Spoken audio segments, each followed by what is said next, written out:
ख्वाजा मोइनुद्दीन चिश्ती, जिन्हें ख्वाजा गरीब नवाज के नाम से जाना जाता है, ख्वाजा साहब की दरगाह अजमेर शरीफ में स्थित है, जो एक पाक और मुबारक जगह है जहां लाखों मुसलमान अपनी आस्था और विश्वास लेकर आते हैं। ख्वाजा गरीब नवाज ने अपनी जिंदगी को तसरफती के लिए समर्पित किया। उनके जीवन में दिखी हुई करामात, जिन्हें अल्लाह की तौफीक और रहमत से जोड़ा जाता है, आज भी हर मुसलमान के दिल में एक अजीम स्थान रखती है। ख्वाजा गरीब नवाज रहमतुल्लाह अलैहि की मज़ार मुबारक को तोड़ने का इरादा हिंदुस्तान के बादशाह औरंगजेब आलमगीर ने किया था।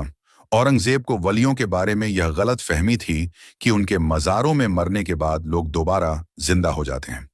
इस भ्रम को दूर करने के लिए एक दिन बादशाह औरंगजेब ने फैसला किया कि वह खुद ख्वाजा गरीब नवाज की जियारत के लिए अजमेर शरीफ जाएंगे।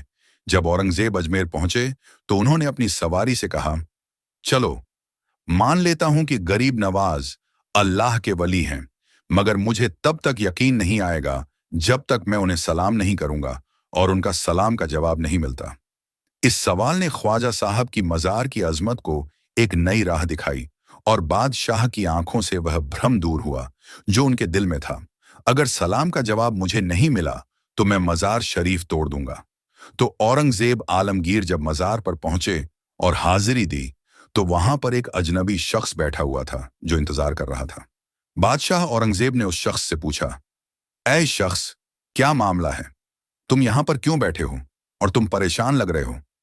तो उस शख्स ने बादशाह औरंगजेब से कहा, हजरत, मैं आंख से नाबीना हूं, यानी कि मैं अंधा हूं, और काफी अरसे से ख्वाजा गरीब नवाज रहमतुल्लाह अलैहि से दुआ कर रहा हूं कि मेरी आंखों की रोशनी वापस आ जाए, लेकिन कोई फायदा नहीं हुआ। मैं काफी अरसे से यहां हाजिरी देता हूं और रो रो कर दुआ भी करता हूं कि अल्लाह ताला अपने इस वली के सदके में मेरी आंखों की रोशनी मुझे वापस कर दे, मगर आज तक मुझे कोई भी फायदा नहीं हुआ, यानी मेरी आज तक कोई हाजिरी और कोई दुआ कबूल नहीं हुई। तो बादशाह औरंगजेब ने उस शख्स से कहा कि मैं मज़ार पर सलाम पेश करने के लिए जा रहा हूं, और जब मैं वापस आऊं और तब तक तेरी आंखों की रोशनी तुझे वापस ना मिली तो मैं तलवार से तेरी गर्दन उड़ा दूंगा। इतना सुनना था कि वह अंधा शख्स और भी ज्यादा परेशान हो गया और ज्यादा गमगीन हो गया। वह अंधा शख्स ये सोचने लगा, अब तक तो मेरी आंखों की रोशनी नहीं थी, लेकिन अब मेरी गर्दन की बारी आ गई है।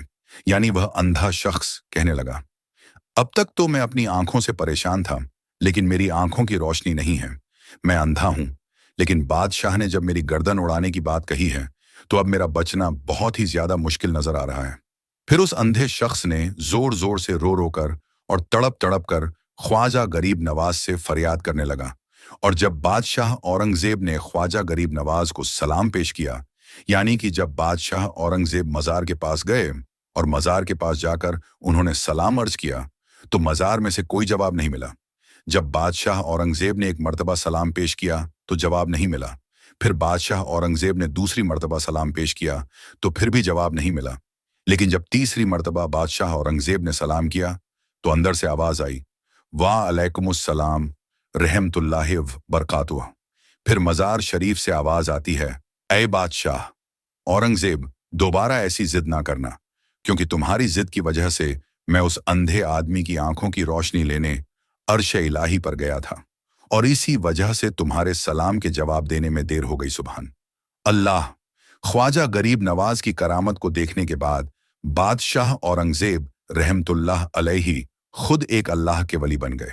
तो मेरे प्यारे दोस्तों, यह शान होती है अल्लाह ताला के वलियों की, यानी यह वाकया होना था कि बादशाह औरंगजेब रहमतुल्लाह अलैहि एक बहुत बड़े अल्लाह के वली बन गए, जिन्होंने एक किताब लिखी है फतेहाबाद आलमगीर, जो कि इस्लाम के मुताबिक फतवे देती है, जो इस्लाम के कानून को मानती है, जो इस्लाम के कानून को देखकर बनाया गया है, और बड़े बड़े मसले उसी किताब से हल किए जाते हैं।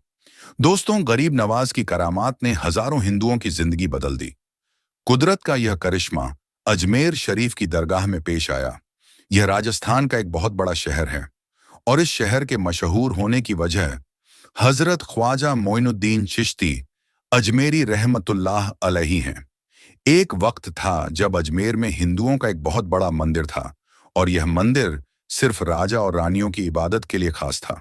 और उस मंदिर के साथ ही एक तालाब भी था, जिसको हम और आप अना सागर के नाम से जानते हैं और पहचानते हैं। हिंदू इस तालाब के पानी को बहुत ही ज्यादा पवित्र और पाक साफ मानते थे। उनका मानना था कि जो भी इस तालाब में नहा लेगा उसके सारे गुनाह धुल जाएंगे।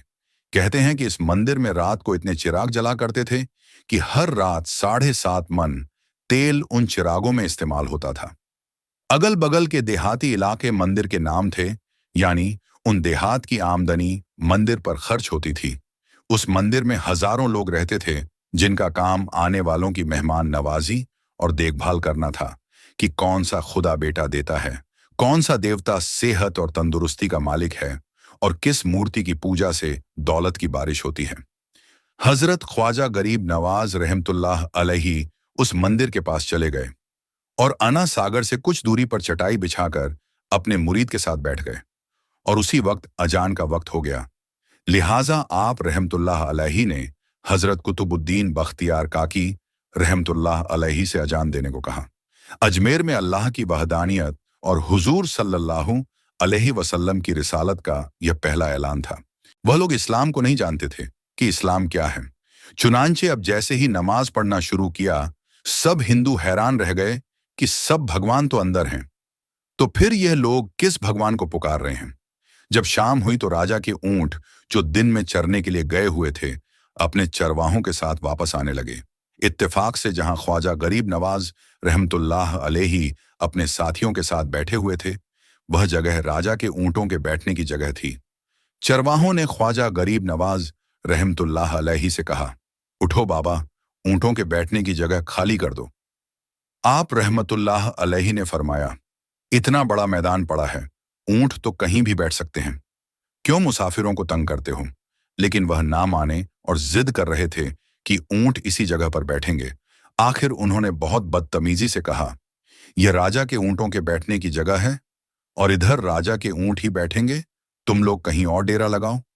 आखिरकार आप रहमतुल्लाह अलैही ने उठते हुए हजरत कुतुबुद्दीन बख्तियार काकी रहमतुल्लाह अलैही से फरमाया, उठो कुतुबुद्दीन, ये लोग कह रहे हैं कि ऊंटों के बैठने की जगह है, तो चलो ऊंट ही बैठे रहेंगे। यह कहकर आप रहमतुल्लाह अलैही अपने साथियों के साथ वहां से उठ गए। अगली सुबह जब ऊंटों को चराने का वक्त आया और उन्हें चराने के लिए ले जाने लगे, तो चरवाहों ने ऊंटों को उठाना चाहा, लेकिन पता नहीं वह ऊंट तो उठने के काबिल ही नहीं थे। उन्होंने ऊंट को मार मार कर जबरदस्ती उठाना चाहा, लेकिन वह बैठे ही रहे।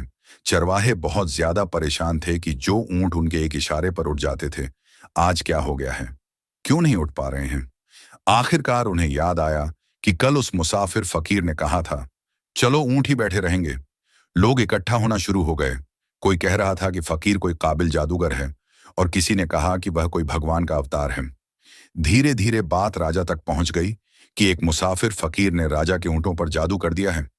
राजा ने ख्वाजा गरीब नवाज रहमतुल्लाह अलैही को पैगाम भेजा कि तुम कैसे फकीर हो जो बेजुबान को बांध कर रखते हो। यह बेचारे भूख प्यास से मर जाएंगे, इसीलिए मेहरबानी करके अपना जादू वापस ले लो। आप रहमतुल्लाह अलैही ने फरमाया, हम मुसलमान हैं और मुसलमान बद्दुआ नहीं किया करते और ना ही जादू करते हैं। जाओ कहो कि जिसके हुक्म से बैठे थे उसी के हुक्म से उठ खड़े हो जाओ। अब जो जाकर उठाया तो ऊंट फौरन उठ गए। अब हिंदुओं की दिलचस्पी उन मुसाफिरों में बढ़ने लगी। 5 वक्त अजान होती और नमाज की अदायगी की जाती। आखिरकार राजा तक यह बात पहुंच गई कि कुछ फकीर आए हैं जो मुसलमान हैं, 5 वक्त अजान देते हैं और हमारे पवित्र तालाब को हाथ मुंह धोकर भ्रष्ट करते हैं, यानी कि नापाक करते हैं, और तो और हमारे धर्म के खिलाफ बातें करते हैं। कहते हैं कि मूर्तियां पूजने के काबिल नहीं हैं, ये तो सिर्फ पत्थर हैं, इसलिए इन्हें यहां से उठाया जाना चाहिए। राजा ने फकीरों को पैगाम भिजवाया कि तुम लोग मांस गोश्त खाते हो, हमारे धर्म के खिलाफ बोलते हो, और तो और हमारे तालाब को अपने हाथ डालकर नापाक करते हो, जो हम बर्दाश्त नहीं कर सकते, इसलिए तुम लोग यहां से चले जाओ। आप रहमतुल्लाह अलैही ने फरमाया कि और भी तो दुनिया आती है, हमारे पानी पी लेने से कौन सी कमी आ जाएगी। लेकिन वो कहने लगे कि वह सब हमारे अपने धर्म के लोग हैं और तुम दूसरे धर्म के हो। आइंदा तुम लोगों ने तालाब को नापाक किया तो हम बर्दाश्त नहीं करेंगे। आप रहमतुल्लाह अलैही ने हजरत कुतुबुद्दीन बख्तियार काकी रहमतुल्लाह अलैही से फरमाया, कुतुबुद्दीन, शायद यह लोग आइंदा हमारे पानी पी लेने पर कोई लड़ाई झगड़ा करेंगे। जाओ एक मशकीजा पानी ले आओ, ताकि जरूरत के वक्त कुछ तो पानी मौजूद हो। लिहाजा हजरत कुतुबुद्दीन बख्तियार काकी रहमतुल्लाह अलैहि ने उनसे फरमाया, चलो हम मशकीजा भर लेते हैं। वह इस शर्त पर मान गए कि तुम्हारा जिस्म पानी से छूना नहीं चाहिए। हजरत कुतुबुद्दीन बख्तियार काकी रहमतुल्लाह अलैहि तालाब की सीढ़ियों पर जाकर बैठे और मशकीजा पानी में डुबो दिया। जब वह भर गया तो हजरत कुतुबुद्दीन बख्तियार काकी रहमतुल्लाह अलैहि ने वह मशकीजा ऊपर खींचा, लेकिन जैसे ही मशकीजा पानी से बाहर निकाला, अना सागर का पानी सूख चुका था।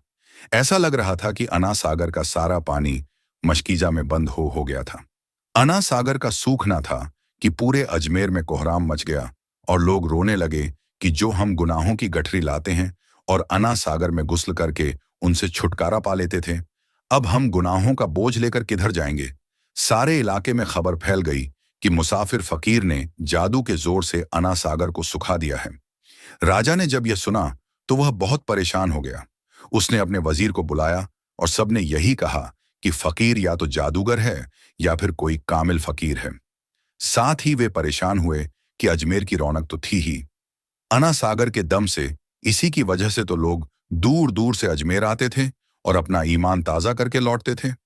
अन्ना सागर के सूख जाने से हिंदू धर्म के प्रचार को बहुत बड़ा धक्का लग चुका था और यह बहुत ही हैरान करने वाली बात थी। आखिर तय किया गया कि फकीर से बात की जाए। आखिर वह चाहता क्या है? अगर उसकी कोई जरूरत खाने पीने की चीज की है तो हम मान लेंगे, या फिर सब मर्द औरतें और बच्चे जाकर फकीर को मनाएंगे कि लोगों को परेशानी से बचा लीजिए और हम पर रहम कीजिए। हम पाप का बोझ उठाए किधर जाएं और कैसे सुकून पाएं। यह काम ज्यादा आसान था। लिहाजा सारे लोग बाबा साहब रहमतुल्लाह अलैहि के पास आए और बोले, बाबा तुम भी वजू कर लो, लेकिन भगवान के वास्ते हमारा अना सागर हमें लौटा दो। आप रहमतुल्लाह अलैहि ने हजरत कुतुबुद्दीन बख्तियार काकी रहमतुल्लाह अलैहि से फरमाया, जाओ हजरत कुतुबुद्दीन मशकीजा वापस तालाब में डाल दो। जैसे ही मशकीजा तालाब में उल्टा गया तो अना सागर किनारों तक उछल आया और उस पानी ने कई दिलों को धो डाला। हिंदू कौम की अपनी तारीखी किताबों में भी हिंदू इतिहासकार इस बात को मानते हैं कि उस शाम 30,000 हिंदू कलमा पढ़कर मुसलमान हुए थे। उन हिंदुओं के मुसलमान हो जाने से हिंदू पंडितों और आम हिंदुओं में भी गम और गुस्से का तूफान उठ खड़ा हुआ था और वे सोच में पड़ गए थे कि फकीर अगर कुछ दिन और इधर रुक गया तो देवी देवताओं का नाम लेने वाला भी कोई नहीं होगा। लिहाजा लोगों ने राजा को मजबूर किया कि जल्द से जल्द कुछ किया जाए।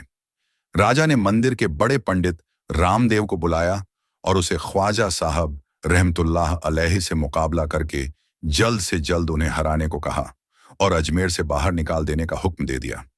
रामदेव अपने वक्त का माना हुआ पंडित था, जिसके इल्म काबिलियत की दूर दूर तक धूम मची हुई थी। उसने राजा को यकीन दिलाया कि जल्द ही राजा को कोई अच्छी खबर सुनाएगा। रामदेव ख्वाजा साहब रहमतुल्लाह अलैहि के पास आया और उल्टे सीधे सवालात करने शुरू कर दिए। ख्वाजा साहब रहमतुल्लाह अलैहि चुप रहे। जब रामदेव ने हद से बढ़कर शोर मचाना शुरू किया तो बाबा साहब रहमतुल्लाह अलैहि ने उसकी तरफ आंख उठाई और मुस्कुराकर फरमाया, रामदेव तू शोर मचा रहा है, पर मैं तो तेरे माथे पर ईमान का नूर चमकता देख रहा हूं। इस निगाह और इस लहजे में ना जाने क्या जादू था कि रामदेव कदमों में गिर गया और रोते हुए बोला, बाबा जिस धर्म के तुम हो उसी धर्म में मुझे भी शामिल कर लो। सब लोग जो यह सब देख रहे थे हैरान थे, परेशान थे। यह क्या हुआ? जो खरीदने आया था वह खुद बिक चुका है, जो जीतने आया था वह हार चुका है। पंडित रामदेव खुद ख्वाजा गरीब नवाज रहमतुल्लाह अलैहि के हाथों पर मुसलमान हो चुका था। सुभान अल्लाह। दोस्तों, यह अल्लाह वालों की शान होती है। जब वह अल्लाह के हो जाते हैं तो सारी दुनिया उनकी हो जाती है। अजमेर शरीफ में हुई सांप की बारिश। अस्सलामु अलैकुम प्यारे दोस्तों, अजमेर मोहल्ला में हुई सांप की बारिश। और दोस्तों, जब हो गई अजमेर शरीफ में सांप की बारिश तो फिर क्या हुआ? और जब सांप की बारिश हुई तो उन सांपों ने क्या किया? दोस्तों, एक सनसनीखेज वीडियो आपके सामने रखने जा रहे हैं, उस धरती से जिस धरती के राजा महाराजा गरीब नवाज सरकार हैं। प्यारे दोस्तों, ख्वाजा गरीब नवाज की दरगाह अजमेर मोहल्ला और उस अजमेर मोहल्ला में जब हुई सांप की बारिश तो फिर क्या हुआ? दोस्तों, कैसे दिखी ख्वाजा गरीब नवाज की करामत ये सब आपके सामने रखने जा रहे हैं। कब हुई थी अजमेर में सांप की बारिश और कौन सा दौर था? और जब सांप की बारिश हुई तो फिर क्या हुआ? दोस्तों, गूंज उठा, हर तरफ नारे, तकबीर, अल्लाहू अकबर। दोस्तों, इससे पहले कि वीडियो का आगाज करें, आपसे गुजारिश करेंगे, अगर आपने अभी तक हमारे चैनल को सब्सक्राइब नहीं किया है तो अभी सब्सक्राइब करें और साथ लगे घंटे पर भी क्लिक करें ताकि हमारा आने वाला हर वीडियो सबसे पहले आप तक पहुंच सके। प्यारे दोस्तों, हिंदुस्तान की धरती में जब संजर के सुल्तान संजरी सरकार ख्वाजा गरीब नवाज तशरीफ लाए तो दोस्तों सबसे पहले वह जिस जगह पर पहुंचे वह जगह हिंदुस्तान का वह खित्ता अजमेर मोअल्ला था। और अजमेर मोअल्ला में दोस्तों जिनकी हुकूमत चल रही थी, जिनका हुक्म चल रहा था, वह थे पृथ्वीराज चौहान। जब ख्वाजा गरीब नवाज हिंदुस्तान में आने के बाद जब उन्होंने दीन की दावत लोगों को देना शुरू की तो इस बात की भनक बादशाह को लगी। बादशाह ने ख्वाजा गरीब नवाज को अजमेर से हटाने का फैसला कर लिया। पहले तो जहां ख्वाजा गरीब नवाज बैठे थे उस जगह पर ख्वाजा गरीब नवाज के बैठने की जगह पर बादशाह के ऊंट बैठते थे। उसका वाकया आप लोगों को पहले ही सुना दिया कि कैसे ख्वाजा गरीब नवाज कहकर चले गए। जब बादशाह के सैनिकों ने उन्हें यानी ख्वाजा गरीब नवाज को जबरन वहां से उठने पर मजबूर किया तो ख्वाजा गरीब नवाज ने कह दिया कि ठीक है, चलते हैं हम यहां से। बैठे हैं राजा के ऊंट और बैठे ही रहे। बहरहाल दोस्तों, ख्वाजा गरीब नवाज तो वहां से निकल गए, लेकिन जब ऊंट बैठे तो फिर ऊंट वहां बैठे ही रहे। जमीन ने इस कदर पकड़ लिया ऊंटों को कि जैसे जमीन ने अपने आप में चिपका लिया हो। जब ख्वाजा गरीब नवाज रहमतुल्लाह अलैहि अजमेर मोहल्ला में पहुंचे, उनका मुकाबला शाही देव से भी हुआ। लेकिन जब शाही देव खुद ख्वाजा गरीब नवाज की शरण में आ गया और कलमा पढ़कर मुसलमान बन गया तो पृथ्वीराज चौहान के अंदर और खलबली तारी हो गई। पृथ्वीराज चौहान ये सोचने लगा कि इस बाबा को तो हमने जिन्नात से भी भिड़ा दिया, लेकिन जिन्नात भी इनको हरा नहीं पाए, मेरे सैनिक भी नहीं हरा पाए, पागल हाथी भी इनका कुछ नहीं बिगाड़ पाया। मुझे तो यह लगता है कि यह बहुत बड़ा जादूगर है और जादू को जादू से ही हराया जा सकता है। बहरहाल उसने वक्त के सबसे बड़े जादूगर, जिसको दुनिया जमाना जयपाल जोगी के नाम से जानती थी, राजा जयपाल जोगी को बुलाता है। दरबार में बुलाने के बाद सारा माजरा ख्वाजा गरीब नवाज की पूरी हकीकत उनके सामने रख देता है कि कैसे उन्होंने अजमेर में रहना मुश्किल कर दिया है, कैसे लोगों को हक और हक्का नियत की दावत दे रहा है, कैसे इस्लाम की दावत सुल्तान अल हिंद दे रहे हैं। हमने बहुत कोशिश की लेकिन वह भागते नहीं हैं, तो तुम किसी भी तरीके से ख्वाजा गरीब नवाज को अजमेर से भगा दो। अब दोस्तों, वह उस वक्त का सबसे बड़ा जादूगर था, बड़े घमंड में था। उसने कहा कि बादशाह टेंशन लेने का नहीं, मैं हूं ना, मैं पल भर में उनको भगा दूंगा। और अगर वह अजमेर से नहीं भागा, अजमेर को खाली करके नहीं गया, तो फिर वह जान से भी हाथ धो सकते हैं। बहरहाल जयपाल जोगी ख्वाजा गरीब नवाज से भिड़ने के लिए चला जाता है। वह अपने साथ में दोस्तों, अपने छोटे छोटे जादूगरों को भी लेकर जाता है। जयपाल जोगी के आने की खबर ख्वाजा गरीब नवाज को मिल जाती है। मुरीद में थोड़ा सा डर भी था कि जयपाल जोगी वक्त का सबसे बड़ा जादूगर था।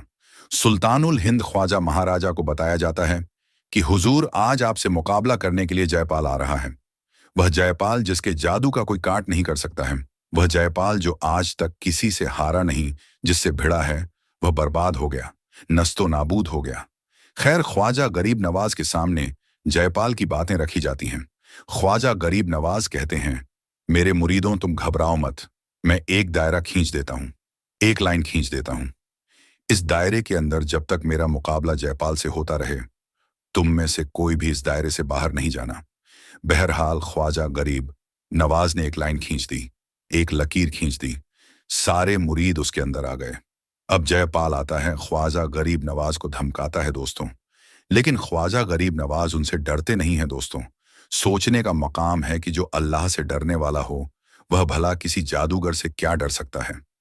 ख्वाजा गरीब नवाज के ऊपर जयपाल की किसी भी बात का असर नहीं होता है। जयपाल गुस्से में आ जाता है और अपने चेले चपेटों से कहता है कि इन पर फिजा में जादू करो और इनके ऊपर सांप की बारिश कर दो। दोस्तों, उसके लोगों ने ऐसा जादू किया कि आसमान से सांप बरसने लगे। जी हां दोस्तों, आसमान से अजमेर मोअल्ला की धरती में सांप बरसने लगे। खास तौर पर जिस जगह ख्वाजा गरीब नवाज और उनके चाहने वाले थे, वहां सांप बरसने लगे।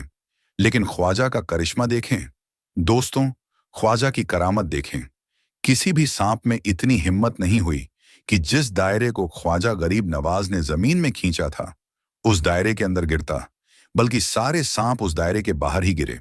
दोस्तों, जब जादूगर ने यह देखा कि सांप की बारिश भी ख्वाजा का कुछ नहीं बिगाड़ पाई, फिर उसने ऐसा जादू किया कि आसमान से आग बरसने लगी।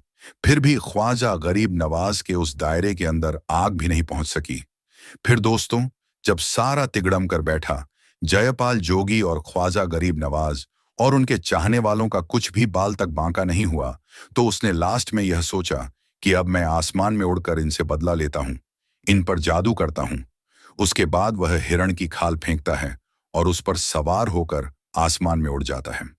दोस्तों, इतना देखना था कि ख्वाजा गरीब नवाज अपने और उसको पकड़कर मेरी बारगाह में लेकर आओ। बस फिर क्या था दोस्तों, ख्वाजा गरीब नवाज का खंडावली गवाह है कि वह खंडावली जोगी के सर पर इस कदर बरसता है कि डर के मारे जयपाल जोगी तड़पता हुआ ख्वाजा गरीब नवाज के कदमों में गिर जाता है। और जब कदमों में गिरता है दोस्तों, तो फिर ख्वाजा गरीब नवाज इसी जयपाल जोगी को कलमा पढ़ा देते हैं। वही जयपाल जोगी आज तक दुनिया जमाना में अब्दुल्ला बयाबानी के नाम से जाना जाता है। आज भी कोई रास्ता गुम हो जाते हैं और अब्दुल्लाह बयाबानी के नाम से अगर दुआ करते हैं, तो अल्लाह तबारक व ताला उनको उनका रास्ता दिखा देता है। दोस्तों, उम्मीद करते हैं आपको यह वीडियो पसंद आई होगी। वीडियो पसंद आई हो तो दिल से लाइक करें, अपने दोस्तों के साथ इस वीडियो को ज्यादा से ज्यादा शेयर करें। और अगर आपने हमारे की वीडियो को लाइक नहीं किया, तो लाइक कर लें और हमारे चैनल को सब्सक्राइब करके घंटा दबा दें, ताकि हमारी हर वीडियो आपको मिलती रहे। मिलेंगे एक और नई वीडियो के साथ, तब तक के लिए अल्लाह हाफिज।